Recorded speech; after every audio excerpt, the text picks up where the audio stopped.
નાયબ મુખ્યમંત્રી હર્ષ સંઘવીએ વ્યક્ત કર્યું દુઃખ અજીત પવારના નિધન પર વ્યક્ત કરી સંવેદના।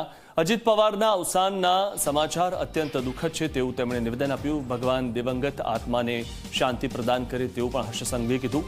પરિવાર અને સમર્થકોને દુઃખ સહન કરવાની શક્તિ આપે। તો આજે ડેપ્યુટી સીએમ અજીત પવારનું અકાળે અવસાન થયું છે। તેમના અવસાનના સમાચાર સાંભળતા હર્ષ સંઘવીએ ટ્વીટ કર્યું છે, ભગવાન દિવંગત આત્માને શાંતિ પ્રદાન કરે, પરિવાર અને સમર્થકોને દુઃખ સહન કરવાની શક્તિ આપે તેવું ટ્વીટ હર્ષ સંઘવીએ કર્યું છે। નાયબ મુખ્યમંત્રી હર્ષ સંઘવીએ દુઃખ વ્યક્ત કર્યું હતું અને તેમણે આ ટ્વીટ કર્યું હતું। ત્યારે અજીત પવારના નિધન પર તેમણે સંવેદના વ્યક્ત કરી।